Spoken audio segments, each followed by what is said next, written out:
আসসালামু আলাইকুম প্রিয় দর্শক, অন্য মঞ্চের আলাপ চাইতায় আপনাদের সকলকে আমন্ত্রণ জানাচ্ছি। পরিকল্পিতভাবে কিছু লোককে টাকা পয়সা দিয়ে পাঠানো, 100, 200, 150 লোক গিয়ে ওখানে মব তৈরি করবে এবং বাকিরা হুজুগে মাতাল হয়ে, এটা ডোমিনো এফেক্ট তাই হয়। কিছু লোক করলে বাকিরা মনে করে এটা করাই যেতে পারে। এই ডোমিনো এফেক্টে আগামী কয়েকদিন এই দেশের অবস্থা খুব খারাপ হবে এবং আমার সবচেয়ে বড় যে আশঙ্কার জায়গাটা হচ্ছে যে যদি হাদির মৃত্যুর মাধ্যমে এটা তারা অ্যাচিভ করতে না পারে তাহলে তারা হয়তো আরও অনেকগুলো হত্যাকাণ্ড আগামীতে ঘটাবে।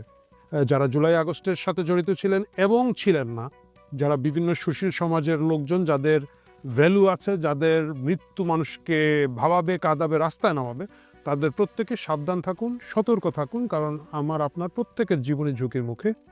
আমরা সকলেই বিপজ্জনক অবস্থা আছে এবং আমাদেরকে হত্যার মাধ্যমে, কারো না কারো হত্যার মাধ্যমে বা বড় কোনো অঘটন ঘটানোর মাধ্যমে এই দেশকে আরও বেশি অশান্ত করার জন্য আন্তর্জাতিক প্লেয়াররা এই মুহূর্তে মাঠে আছে। এটা আমাদেরকে মানতে হবে এবং আপনারা আসলে যতই ডক্টর ইউনূসকে গালি দেন, এটা দেন, ওইটা দেন, they are part of this game. Osman হাদির মৃত্যুর অফিসিয়াল ঘোষণার পরে সারা বাংলাদেশে একটা তাণ্ডব করা হবে এবং বিভিন্ন জায়গায় একেবারে টার্গেটেড আক্রমণ করা হবে। এই খবরটা কিন্তু গত কয়েকদিন ধরে বেশ চাউর। আপনাদের যারা আমার মতো বা অনেকেরই অনেকগুলো হোয়াটসঅ্যাপ গ্রুপ থাকে, আপনারা জানেন যে হোয়াটসঅ্যাপ গ্রুপগুলোতে এই মেসেজগুলো চালাচালি হচ্ছে এবং সকলেই জানে যে এক ধরনের প্রস্তুতি নেওয়া হচ্ছে, একটা মব শোডাউন দেওয়া হবে সারা বাংলাদেশ জুড়ে এবং কিছু স্পেসিফিক জায়গায় ভাঙচুর করাই হবে। মানে জাস্ট মূর্খরা চলে যাবে 32 নম্বর ওই ভাঙ্গাটা ভাঙতে, কিন্তু বাকিদেরকে খুব প্ল্যান অনুযায়ী বিভিন্ন জায়গায় সেট করা হচ্ছে। এই খবর আমরা সকলেই জানি এবং যদি আমরা সকলেই জানি, অবশ্যই বাংলাদেশ সরকারের সকল গোয়েন্দা সংস্থা এই জিনিসগুলো জানে। সেনাবাহিনীর গোয়েন্দা সংস্থা জানে, পুলিশের গোয়েন্দা সংস্থা জানে, সকলেই জানে। এবং ওসমান হাদির মৃত্যু খুব আকস্মিক ঘটনা না। তিনি যেদিন আহত হয়েছেন সেদিন থেকে আমরা সকলেই প্রার্থনা করছিলাম, দোয়া করছিলাম যাতে আল্লাহ তাকে সুস্থ করে আবার আমাদের মাঝে ফিরিয়ে দেন, কিন্তু আমরা সকলেই জানি যে তিনি খুবই একটা স্ট্রাগল করছেন এবং তার পরিস্থিতি থেকে বেঁচে আসার সম্ভাবনা খুবই কম। যদি আল্লাহ দয়া না করেন, তাহলে বিশেষভাবে যদি আল্লাহ তাকে মাফ না করে থাকেন, তাহলে ওই অবস্থা থেকে তিনি ফিরে আসতে পারবেন না। এবং তার পরবর্তীতে যে এই তাণ্ডবটা করা হবে, যেটা গত রাতে থেকে সারা বাংলাদেশে চলছে এবং ঢাকা শহরে চলছে, এটা আমরা সকলেই জানতাম। জানার পরেও সরকার এই কোনো ধরনের ব্যবস্থা নেয় নাই। কারণটা কি? কারণটা হচ্ছে একটা বড় ষড়যন্ত্রের ভিতর দিয়ে আমরা এই দেশটা যাচ্ছি এবং এই ষড়যন্ত্রের দ্বিতীয় পার্টে ওসমান হাদিকে কেন্দ্র করে, ওসমান হাদির লাশকে কেন্দ্র করে এই গোটা তাণ্ডবটা রটানো হচ্ছে। আপনারা দেখবেন যে একেবারে শুরুতেই প্রথম আলো এবং ডেইলি স্টার পুড়িয়ে দেওয়া হলো। আমি জানি অনেকেই খুব খুশি হয়েছেন। মানে প্রথম আলো এমন একটা উদ্ভট জায়গার মধ্যে দাঁড়িয়ে আছে যে ওকে পুড়ালে শেখ হাসিনা বিরোধী যারা আছে তারা তো পুড়িয়েছেই এবং যারা শেখ হাসিনা পন্থী তারাও খুব খুশি হয়েছে যে যা শালা লাল বদর, এখন তুই বুঝগা। কিন্তু বাস্তবতা হচ্ছে এই খুশি হওয়া আমাদের উচিত না। যে খুশিটা এর আগে গত বছর 24-এর 5ই আগস্টের আগে আগে এবং পরে পরে অনেকেই হচ্ছিলেন এবং যাদেরকে আমরা বারবার বলছিলাম যে এইটা একটা বৃহত্তর ষড়যন্ত্রের অংশ হিসেবে উগ্র ডানপন্থীদের হাতে এই দেশটা আপনারা তুলে দিচ্ছেন, সেই আমাদের বন্ধুবান্ধব লাল বদররা অনেকেই তখন এই জিনিসটাকে কলার ঝাড়া দিয়ে দিয়েছেন এবং তারা সকলেই বলেছেন বিকল্পকে আমি আপনি সকলেই বিকল্প। এই বিকল্পরা এখন দৌড়ের উপরে আছেন। এই বিকল্পদের মধ্যে যারা কালচারাল লোকজন যারা ছিলেন এই আন্দোলনের মধ্যে, এদের অধিকাংশই দেখবেন আপনি আমেরিকা চলে গেছে, ফ্রান্সে চলে গেছে, কানাডায় আছে কয়েকজন, ওইখানের মধ্যে তারা সুখে শান্তিতে বাস করছে।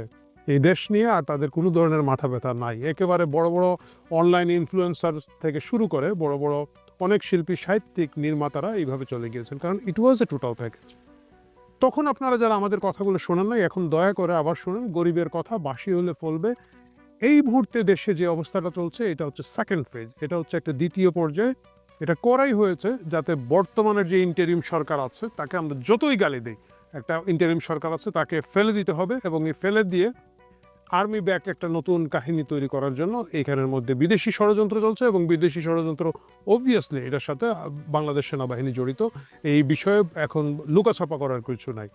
আপনারা যতবারই দেখবেন এই দেশের মধ্যে বড় বড় দুর্যোগ এসেছে, ক্ষমতা সেনাবাহিনী দখল করার আগে এই ধরনের অস্থিরতা তৈরি হয়েছে। আপনারা দেখেন এই প্রথম আলো ডেইলি স্টারের কার্যালয়ের সামনে নুরুল কবিরের মতো একজন সর্বজন শ্রদ্ধা সম্পাদককে যখন লাঞ্ছনা করা হচ্ছে, আশেপাশে সেনাবাহিনী দেখছে, আঙ্গুল চুষছে এবং বগল বাজাচ্ছে। কারণ এই পুরো জিনিসটাই তাদের পরিকল্পনা মতো হচ্ছে, তাদের প্ল্যান মতো হচ্ছে, এবং সেই প্ল্যানের সাথে যদি আমরা আপনারা জড়িয়ে পড়ি, এই দিকে হোক আর ওই দিকে হোক, এটা একটা দেশের জন্য খুব বিপজ্জনক অবস্থা তৈরি করবে। আমাদেরকে বুঝতে হবে যে ওসমান হাদির যে মৃত্যু হয়েছে, তাকে যে বা যারা খুন করে থাকুক না কেন, তাদের প্রত্যেকের সর্বোচ্চ শাস্তি আমাদের প্রয়োজন আছে। কিন্তু এই খুনিরা কিভাবে এখন পর্যন্ত ধরাছোঁয়ার বাইরে আছে, তারা দেশে থাকুক আর দেশের বাইরে থাকুক, কেন তাদেরকে ধরাছোঁয়া যাচ্ছে না? যেখানে একজন মুখোশ ঢাকা কাজের মেয়ে খুন করেছিল, খুন করার পরে তাকে ওই প্রত্যন্ত গ্রামাঞ্চল থেকে ধরে নিয়ে আসা গেল, এদেরকে কেন ধরা হচ্ছে না? এদের পিছনে কিভাবে এজেন্সিগুলোর সমর্থন আছে, কিভাবে একটা মোটরসাইকেলের জায়গায় আরেকটা মোটরসাইকেল দেখিয়ে ধুমধাম করে একটা লোককে গ্রেফতার করা হচ্ছে, এই প্রশ্নগুলো কিন্তু এখনও তোলার সময় আছে। তবে তার থেকে বড় জিনিসটা হচ্ছে দেশের স্বার্থে, দেশকে যদি বাঁচাতে হয়, আগামী নির্বাচন বানচালের এই যে টোটাল চেষ্টাটা হচ্ছে, এটার বিরুদ্ধে আমাদের সবাইকে একসাথে রুখে দাঁড়াতে হবে। হ্যাঁ, নির্বাচনে যেই আসুক, যত খারাপ লোকই আসুক, আপনার যত অপছন্দের লোকই আসুক, যতক্ষণ না একটা নির্বাচিত সরকার এই দেশের মধ্যে আসবে, এই ষড়যন্ত্র খুব মারাত্মক দিকে যাচ্ছে। এবং এটাকে আপনারা দেখি না কি হয় এইভাবে যদি ধরে রাখেন, বিপদ থেকে আমরা কেউই বাঁচব না। আমার অনেক বন্ধু বান্ধব প্রথম আলো ডেইলি স্টারের উপর হামলা হয় মহা খুশি, আমাকে ইনবক্সে পাঠিয়েছেন। প্রথম আলো আমাদের একজন বন্ধু আছেন, যেমন ধরুন শিমু নাসের 5ই আগস্টের পরে বলেছিলেন যে এই যে কিবোর্ডের ব্যাকস্পেস না চেপে লিখতে পারি, এই বাক স্বাধীনতার জন্যই লড়াই করেছিলাম। তো আমাকে একজন ইনবক্সে লেগেছে, ভাই আপনাদের শিমু নাসের তখন কিবোর্ডটাই পুড়ে ফেলাছে। এটা আপনাদের কাছেও তো অনেক ধরনের তৃপ্তি বা মজার জায়গাটা লাগছে। আমাকে একজন পাঠিয়েছেন যে জাইমা রহমান, আপনারা জানেন যে ডেইলি স্টারের সাংবাদিক, যিনি এই জুলাই আগস্টের বিপ্লবে 24 সালে একটা বিশাল ভূমিকা রেখেছেন, একদম যাকে আমরা বলি জাদ্রেল ভূমিকা রেখেছেন, এবং পরবর্তীতে এই যে জুলাই চেতনা, আগস্টের চেতনা বিক্রি বাট্টা করে যারা পরবর্তী 1 বছর খাচ্ছেন ভাঙ্গায়, উনি বিভিন্ন সেমিনারে সমাবেশে গিয়ে ওইটা ভাঙ্গায় খান, সেটা তার ব্যাপার। কিন্তু উনি যখন শ্বাস নিতে পারছেন না, ফেসবুকে লিখেছেন যে শ্বাস বন্ধ হয়ে যাচ্ছে, মহা খুশি হয়ে লোকজন আমাকে ইনবক্সে স্ক্রিন দিচ্ছে, ভাই এই যে আপনাদের জাইমা রহমান সাংবাদিক ধরা গাইছে, এখন কেমন লাগে, তার জুলাই বিপ্লব কেমন লাগে। এই জিনিসগুলো নিয়ে আমরা অনেক হাসি ঠাট্টা করতে পারবো, আপনি পারবেন, আমি পারবো, আর অনেকেই হয়তো করতে পারবেন, কিন্তু বাস্তবতা হচ্ছে একই জিনিসের পুনরাবৃত্তিটা ঘটছে। ঠিক যেভাবে জুলাই আগস্টের ঘটনার সময় উগ্র ডানপন্থীদের উত্থানের বিষয়ে আমরা যখন সতর্ক করেছি, তখন আমাদের এইসব বন্ধু বান্ধব যারা আজকে ভুক্তভোগী, তারা সকলে যেভাবে হেসেছেন, এখন তাদের বিপর্যয়ে আপনারা যারা হাসছেন, আমি আপনাদেরকে সতর্ক করে দিতে চাই, পরবর্তী হামলাটা আপনাদের উপরে হবে। আপনাদের মনে আছে আমাদের প্রিয় সম্পাদক মতি ভাই কি খুশি হয়ে হাততালি দিয়ে দিয়ে নাহিদের সাথে হ্যান্ডশেক করছেন এবং আনন্দ করছেন যে দেখ অবশেষে আমরা কি করেছি। এবং তখনই ওনারা জানতেন না, তারা বুঝেন নাই যে পরবর্তী হামলার শিকার তারা হবেন। আজকে আপনারা যারা হাসছেন, আজকে আপনারা যারা নিশ্চুপ আছেন, আজকে আপনারা যারা ভাবছেন যে ঠিক আছে লালবদরে মারামারি হচ্ছে, পরবর্তী বিপদটা আসলে আপনাদের উপরে আসবে। দেশ এখন বিপন্ন এবং আমরা সকলেই বিপন্ন, এবং কিছু উগ্র লোকজন বিভিন্ন দল মত গোষ্ঠীর একসাথে হয়ে যে কাজগুলো করছে, এটা আসলে একেবারে বিদেশি সংস্থাগুলোর পরিকল্পনা মতো হচ্ছে। বিদেশি সংস্থাগুলোর মানচিত্র এঁকে দেওয়া পথ, সেই পথের মধ্যে হচ্ছে, একইভাবে হচ্ছে। আপনারা দেখবেন, আমি দেখলাম যে এনসিপির এক নেত্রী যেমন উদিচিকে টার্গেট করে 3 দিন ধরে স্মির ক্যাম্পেইন করছেন, এবং তখনই আমি বুঝেছি যে উদিচি এবং ছায়ানট দুটোর নাম যখন উনি বলেছেন যে এই দুটোর উপরে হামলা করবে, মানে তখন পর্যন্ত তো সকলেই মোটামুটি যারা একটু সচেতন ঢাকায় তারা জানতেন যে একটা হামলার প্রস্তুতি হচ্ছে বিভিন্ন জায়গায়, এবং এই প্রস্তুতির মধ্যে তখন ছায়ানট ঢুকে যাবে এবং উদিচি ঢুকে যাবে। এনসিপির ওই নেত্রীর বক্তৃতা, মানে উনি যখন এটা ক্যাম্পেইন শুরু করেছেন তখন কিন্তু ইনবক্সে চালাচালি হয়েছে, এবং আমাদের যারা সাংস্কৃতিক মনা বন্ধুবান্ধব আছেন যোগসূত্রে, তারা প্রত্যেকে সতর্ক করেছেন যে হ্যাঁ এটা হবে, এবং এটার পিছনে হয়তো উদিচির আর্টিস্টরা এবং ছায়ানট এই প্রতিষ্ঠানগুলোর উপরে হামলা হতে পারে। তাহলে দেখা যাচ্ছে এই পুরো পরিকল্পনাটা এমনভাবে করা হচ্ছে যে দেশটা যাতে খুব বেশি অশান্ত হয়ে পড়ে, অস্থির হয়ে যায়, এবং এমন একটা পর্যায়ে তৈরি হয় যখন এই সরকারকে সকলে মিলে আমরা টেনে হিঁচড়ে নামাতে বাধ্য হব, এবং তখন গিয়ে ওই আগের মতো ওয়াকার আরেকটা ব্লাফ মারবে, আগের বার মেরেছিল যে দেশের সকল নিরাপত্তার দায়িত্ব আমার, আপনারা টেনশন ফ্রি থাকেন, একই কথা বলে আরেকটা নতুন সরকার এখানের মধ্যে দিবে, এবং ওই সরকার এই সরকারের চেয়ে খারাপ হবে। যায় দিন ভালো আসে দিন খারাপের মতো, যেরকম আগের সরকারের তুলনায় এখনকার সরকারের পরে লোকজন বলছে যে আগেই ভালো ছিলাম। বিশ্বাস করেন, এই অথর্ব, অযোগ্য, অদক্ষ, শট ডক্টর ইউনূস এবং তার লোকজনের যে সরকার আছে, পরবর্তীতে যে সরকারটা আনার এখন চেষ্টার জন্য এই দেশটার মধ্যে অশান্তি তৈরি করা হচ্ছে, তারা এর চেয়ে খারাপ হবে, এর চেয়ে নির্মম হবে, এর চেয়ে বেশি পিশাচ হবে। সুতরাং আমি সকল পক্ষকে অনুরোধ করব, একটু ঠান্ডা মাথায় ভাবুন, ধৈর্য ধরে ভাবুন। কিছু লোক উস্কানি দিচ্ছে, পরিকল্পিতভাবে কিছু লোককে টাকা পয়সা দিয়ে পাঠানো, 100, 200, 150 লোক গিয়ে এখানে মব তৈরি করবে এবং বাকিরা হুজুগে মাতাল হয়। এটা ডোমিনো এফেক্ট তাই হয়, কিছু লোক করলে বাকিরা মনে করে এটা করাই যেতে পারে। এই ডোমিনো এফেক্টে আগামী কয়েকদিন এই দেশের অবস্থা খুব খারাপ হবে। এবং আমার সবচেয়ে বড় যে আশঙ্কার জায়গাটা হচ্ছে যে যদি হাদির মৃত্যুর মাধ্যমে এটা তারা অ্যাচিভ করতে না পারে, তাহলে তারা হয়তো আরও অনেকগুলো হত্যাকাণ্ড আগামীতে ঘটাবে। যারা জুলাই আগস্টের সাথে জড়িত ছিলেন এবং ছিলেন না, যারা বিভিন্ন সুশীল সমাজের লোকজন, যাদের ভ্যালু আছে, যাদের মৃত্যু মানুষকে ভাবাবে, কাঁদাবে, রাস্তায় নামাবে, তাদের প্রত্যেকে সাবধান থাকুন, সতর্ক থাকুন, কারণ আমার আপনার প্রত্যেকের জীবনের ঝুঁকির মুখে। আমরা সকলেই বিপজ্জনক অবস্থা আছে এবং আমাদেরকে হত্যার মাধ্যমে, কারো না কারো হত্যার মাধ্যমে বা বড় কোনো অঘটন ঘটানোর মাধ্যমে এই দেশকে আরও বেশি অশান্ত করার জন্য আন্তর্জাতিক প্লেয়াররা এই মুহূর্তে মাঠে আছে। এটা আমাদেরকে মানতে হবে। এবং আপনারা আসলে যতই ডক্টর ইউনূসকে গালি দেন, এটা দেন, ওইটা দেন, they are part of this game. তারা ইচ্ছা করে, আপনি কোনোভাবে দেখেন সেনাবাহিনী পিঠ চুলকাচ্ছে ভাই। একটা পত্রিকা অফিসে আগুনে পুড়ে সাংবাদিকরা যে কোনো সময় মারা যেতে পারে। আপনি দেখছেন এখানের মধ্যে গা ঝোলাচ্ছে, পিঠ চুলকাচ্ছে। মানে কারওয়ান বাজারের সাধারণ যে দারোয়ানরা রাতের বেলা বাঁশি মেরে ট্রাফিক কন্ট্রোল করে, ওইখানকার আড়তের এদেরকে দায়িত্ব দিলে হয়তো এর চেয়ে ভালো মব কন্ট্রোল করতে পারতো। এর মানে হচ্ছে মব কন্ট্রোলের কোনো চেষ্টা নেই, মব ডিজাইন করে এজেন্সিগুলো মাঠে নামিয়েছে। এবং এই জায়গায় আমাদের সকলের অনেক অনেক অনেক বেশি সতর্ক হতে হবে। কারণ যে কেউ উস্কে দিবে, আমিও উস্কে দিতে পারি, আমিও বিদেশে বসে আছি, আমার কিছু আসে যায় না। এরকম আরও অসংখ্য লোকজন আছে যাদের আসলে কোনো কিছু আসে যায় না। তারা এজেন্সিকে সার্ভ করবে, তারা বিদেশি শক্তিগুলোকে সার্ভ করবে এবং দেশকে ক্রমাগত অশান্ত করে রাখবে। এবং এতে তাদের দুইটি লাভ, একটা হচ্ছে একটা প্রভাব প্রতিপত্তি হচ্ছে, প্রচুর টাকা পয়সা হচ্ছে। আমি বাণিজ্যের কথা বলছি না, এর বাইরেও প্রচুর টাকা পয়সা হচ্ছে। কিন্তু ইভেনচুয়ালি এই দেশ ভয়ানক বিপদের মধ্যে দিয়ে যাচ্ছে এবং সেই বিপদ থেকে রক্ষা হতে হলে সকল পক্ষকে একটু ঠান্ডা মাথায় ভাবতে হবে। প্রিয় দর্শক, আজকে আমরা কোনো রসিকতা করব না, আজকে রসিকতার সময় নয়। আজকে আমরা সিরিয়াস কথার মধ্যে থাকবো এবং এটাই হচ্ছে সেই সিরিয়াস কথা। দল বাদ দেন, গোষ্ঠী বাদ দেন, গ্রুপ বাদ দেন, কে কোন দিকে আছে বাদ দেন, দেশের কথা ভাবুন। এই মুহূর্তে যদি দেশ রক্ষা হয়, আগামীতে আপনারা মিলে আবার ঝগড়া বিবাদ, মারামারি, দেশ নিয়ে কামড়াকামড়ি সবই করতে পারবো। কিন্তু দেশ যদি না থাকে, দেশের টোটাল শাসন ব্যবস্থা যদি না থাকে, রাষ্ট্র যদি উল্টো পাল্টো হয়ে যায়, আজকে হয়তো মতি ভাই উপরে বিপদ আসছে বলে আপনি হাসতেছি, খুব ভালো হয়েছে, খুব ভালো হয়েছে বলছেন, কিন্তু মনে রাখতে হবে এর বাইরে কালকে মতি রহমানের জায়গায় অন্য কোনো মতি আক্রান্ত হতে পারেন এবং তখন কাদার জন্য কোনো লোক অবশিষ্ট থাকবে না। ভালো থাকুন, দেশের জন্য দোয়া করুন। বাংলাদেশে ওসমান হাদির ওপর গুলির ঘটনার পর 1 সপ্তাহ পার হলো। গত শুক্রবার ওসমান হাদিকে দিনে দুপুরে প্রকাশ্যে জুম্মার নামাজের পর তিনি রিকশা দিয়ে যখন যাচ্ছিলেন, তখন বিজয়নগরের বক্স কালভার্ট এলাকায় মোটরসাইকেল আরোহী 2 জন যুবক এসে একজন যুবক তার দিকে গুলি ছোড়েন। ওসমান হাদি গুলিবিদ্ধ হওয়ার কিছুক্ষণের মধ্যেই সরকারের একজন উপদেষ্টা, প্রভাবশালী উপদেষ্টা, সংস্কৃতি উপদেষ্টা মোস্তফা সরোয়ার ফারুকী স্ট্যাটাস দিয়ে বলেন যে ওসমান হাদিকে একটা ভারতীয় নাম্বার থেকে বহুবার হুমকি দেওয়া হয়েছিল। আজকের হামলা সেই উদ্বেগকেই আরো স্পষ্ট করে দিল। মোস্তফা সরোয়ার ফারুকী অবশ্য তার ফেসবুক স্ট্যাটাসে জানান না যে কিভাবে তিনি জানলেন যে একটা সুনির্দিষ্ট ভারতীয় নম্বর থেকেই ওসমান হাদিকে বারবার ফোন করে হুমকি দেওয়া হচ্ছিল এবং সরকার কেন এখন সেই নাম্বারটি, মানে যদি উপদেষ্টা জেনে থাকেন, তিনি কি বাংলাদেশের আইন শৃঙ্খলা রক্ষাকারী বাহিনীকে জানিয়েছিলেন যে এ বিষয়ে গুরুত্বের সঙ্গে ব্যবস্থা নিতে হবে? তার কাছে কি সেই নাম্বার আছে? ওসমান হাদির ফোন খুঁজলে তো সেই নম্বরটি পাওয়ার কথা। সেই বিষয়ে কি কোনো অনুসন্ধান জানানো হয়েছে?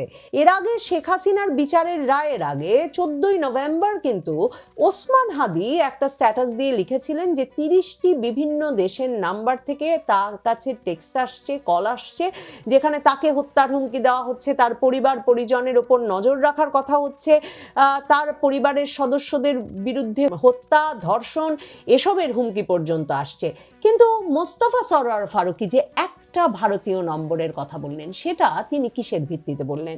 ওসমান হাদির ওপর গুলিবর্ষণের 24 ঘন্টা পার হওয়ার আগেই ইন্টারনেটে প্রাপ্ত প্রাপ্ত তথ্যাবলী বিশ্লেষণ করে এবং ওসমান হাদির ইনকিলাব কালচারাল সেন্টারের সিসিটিভি আর ওই যখন গুলি চালানো হয়েছে সে সময়কার সিসিটিভি ফুটেজ সহ নানা প্রাপ্ত তথ্যাদি বিশ্লেষণ করে একটি ফ্যাক্ট চেকিং প্রতিষ্ঠান দ্য ডিসেন্ট এবং যুক্তরাজ্য প্রবাসী আল জাজিরার সাংবাদিক জুলকারনাইন সায়েদ তারা মিলে বের করে ফেলেন যে ওসমান হাদির ওপর যিনি গুলি চালিয়েছেন তিনি একজন ছাত্রলীগ কর্মী, ছাত্রলীগের এক নেতা, এবং সেই ব্যক্তিটি ফয়সাল করিম দাউদ নামের এই ব্যক্তিটিকে ইউনূস সরকারের আমলে শেখ হাসিনার পতনের পর এই ছাত্রলীগ নেতা নভেম্বর মাসে অস্ত্রসহ ডাকাতি করতে গিয়ে আদাবরে এক প্রতিষ্ঠানে ধরা পড়েছিলেন এবং অস্ত্রসহ ডাকাতির অভিযোগে তাকে ধরবার পরেও তিনি 1 মাসেরও কম সময়ে জামিন পেয়ে যান। জুলকারনাইন সায়েদ তখনই জানিয়ে দেন যে এই তরুণ যেমন আদাবর থানা ছাত্রলীগেরই পদাধিকারী ছিলেন, ঠিক তেমনি আদাবরেই তিনি এই ডাকাতি করতে গিয়ে ধরা পড়েছিলেন, অথচ তিনি মুক্তি পেয়ে যান।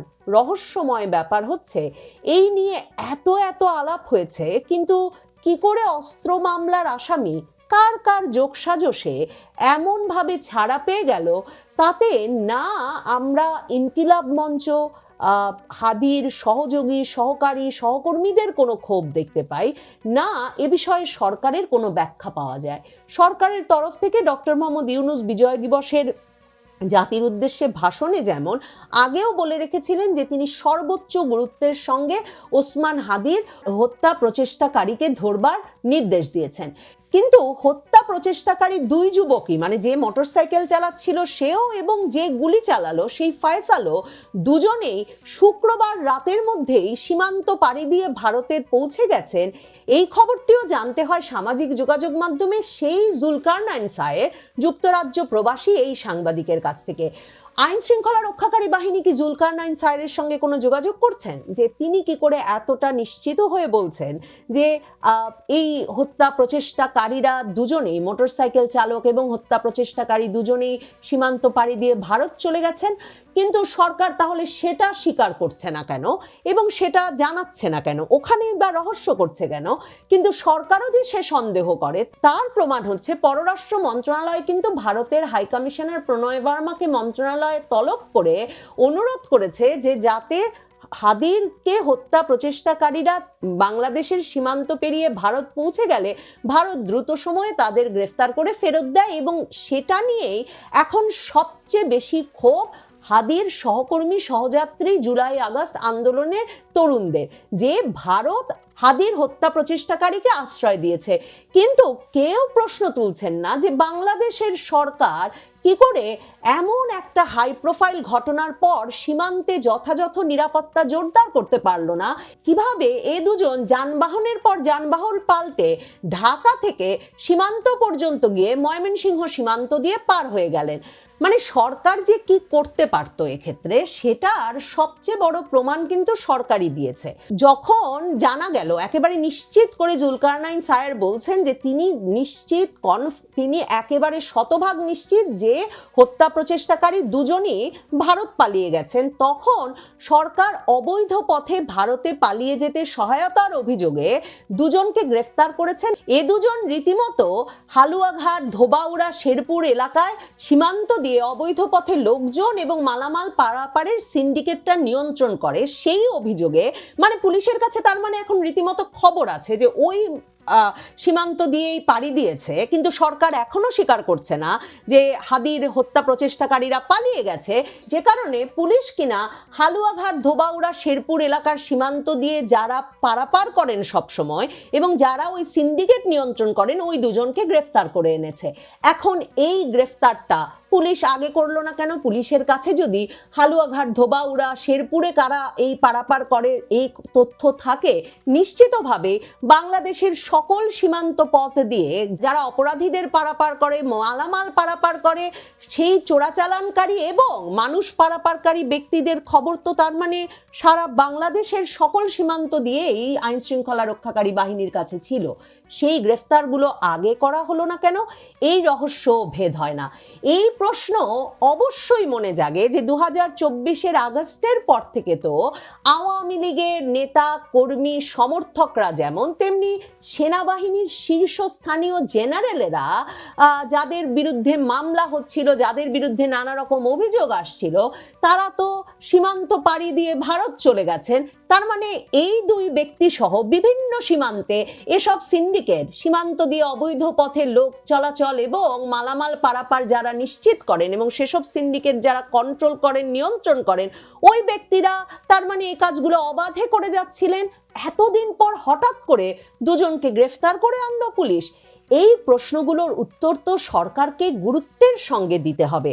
আইন শৃঙ্খলা বাহিনী কি যথাযথ তদন্ত করছে, নাকি একটা রোমহর্ষক গল্প তৈরির চেষ্টা করছে? মানে আমরা প্রতিদিন খবর পাচ্ছি পুলিশ হাদির ওপর হামলাকারী এই ফয়সালের স্ত্রী, শ্যালক, বান্ধবী সকলকে গ্রেফতার করে ফেলেছে। যেই রেন্টেকারের ব্যবসায়ী তাকে গাড়ি দিয়েছে তাকে গ্রেফতার করা হয়েছে, সকলকে গ্রেফতার করে ফেলেছে, সকলকে রিমান্ডে নিয়ে নিয়েছে। কিন্তু ওই যে ফয়সাল, যে কিনা এই হত্যা প্রচেষ্টা চালালো, এবং তার মোটরসাইকেল চালক, এ দুজনকে পালিয়ে যেতে সাহায্য করেছে। এখন পুলিশের কাছ থেকে আমরা নানা রকম রোমহর্ষক গল্প শুনছি, মানে গল্পের মধ্যে অনেক রসালো এলিমেন্ট যুক্ত হচ্ছে। যেমন ধরেন প্রতিদিন খবর উঠছে প্রেমিকাকে সঙ্গে নিয়েই হাদিকে খুনের ছক কষেন শুটার ফয়সাল। সেখানে আমরা জানতে পারি যে তার প্রেমিকা মারিয়া আক্তার লিমাকে নিয়ে ফয়সাল করিম ওরফে দাউদ খান একটা রিসর্টে বসে কিভাবে খুন করবেন এই পরিকল্পনা করেন।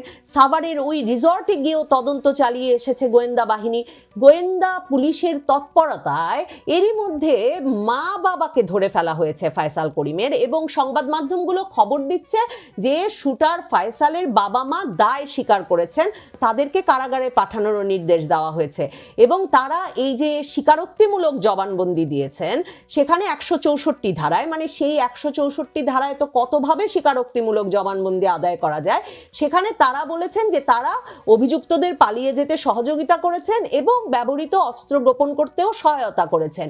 এবং রীতিমতো পুলিশ দাবি করছে যে ফয়সালের ব্যবহৃত গুলি এবং ম্যাগাজিন নাকি সে উপর থেকে, বোনের বাসার উপর থেকে নিচে ফেলে দিয়েছিল, এবং পুলিশ 2-3 দিন পরে, মানে কয়েকদিন বাদে বোনের বাসা পর্যন্ত হাজির হয়ে তখনও সেখানে গুলি আর ম্যাগাজিন খুঁজে পেয়েছে।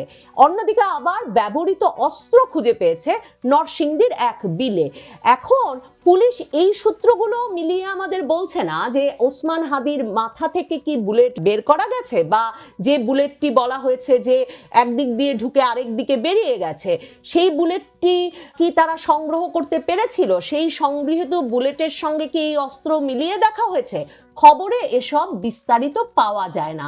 কটি গুলি করা হয়েছিল ওসমান হাদিকে সেটাও জানা যায় না। এমনকি অনেকে এখন এই প্রশ্নও তুলছেন যে সিসিটিভি ফুটেজ দেখে যারা এসবে অভিজ্ঞ তারা প্রশ্ন তুলছেন যে সিসিটিভি ফুটেজে চলন্ত রিকশায় থাকা হাদির পাশ দিয়ে চলন্ত মোটরসাইকেল দিয়ে যেদিক দিয়ে এই হত্যা প্রচেষ্টাকারীরা যাচ্ছেন বলে দেখা যাচ্ছে সিসিটিভিতে, তাতে সেখান থেকে ফয়সাল গুলি করলে সেই গুলি হাদির মাথার যেদিকে লেগেছে সেদিকে লাগবার কথা কিনা।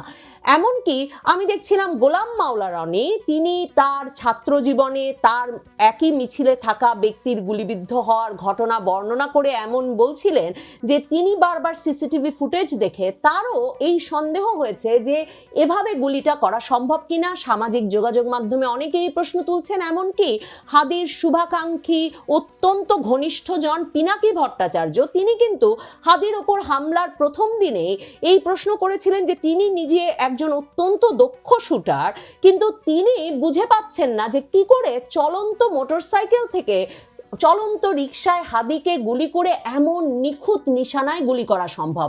এখন প্রফেশনাল শুটারের প্রশ্ন এসেছে। প্রফেশনাল শুটারদেরকে ষড়যন্ত্রকারীরা নিয়োগ করছে সে কথা কিন্তু ডক্টর মোহাম্মদ ইউনূস যমুনায় ডেকে 3 রাজনৈতিক দলকে, জামাত, বিএনপি এবং এনসিপি কেও বলেছেন। তাহলে এই ফয়সাল করিম দাউদ কি একজন প্রফেশনাল শুটার? অথচ পত্রিকায় তার যে পরিচয় বেরিয়ে আসছে সেখানে জানা যাচ্ছে যে এই ব্যক্তির একটা আইটি ফার্ম পর্যন্ত ছিল। একজন প্রফেশনাল শুটারের বাবা, মা, ভাই, বোন, এরকম আত্মীয় স্বজন, পরিবার পরিবার পরিজন খুঁজে পাওয়া কি এত সহজ হওয়ার কথা? এবং তিনি কি সত্যি এমন একটা হত্যা প্রচেষ্টার পর তার বাবা মায়ের সঙ্গে দেখা করতে যাবেন? মানে যেটা এখন পত্রিকায় পড়ছি যে তারা বলেছেন যে তারপর বাবা মা তাদেরকে পালিয়ে যেতে সাহায্য করেন। এমন ঘটনা কি একজন প্রফেশনাল শুটারের ক্ষেত্রে ঘটবার কথা?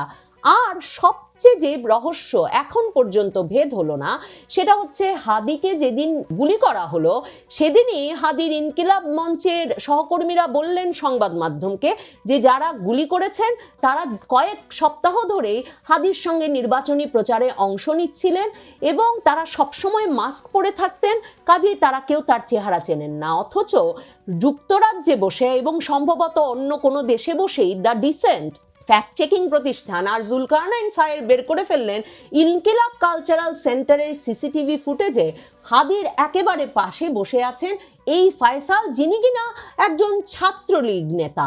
কাজেই অনেক প্রশ্নের উত্তর মেলে নাই এখন পর্যন্ত। রহস্য ক্রমাগত ঘনীভূত হচ্ছে। আসলে কারা হামলা চালালো? তাদের এই হামলাটি কি শুধুই হাদিকে লক্ষ্য করে, নাকি যেমনটা আশঙ্কা করা যাচ্ছে এমন অনেক তরুণ নেতার ওপরেই এমন হামলার ঘটনা ঘটতে যাচ্ছে?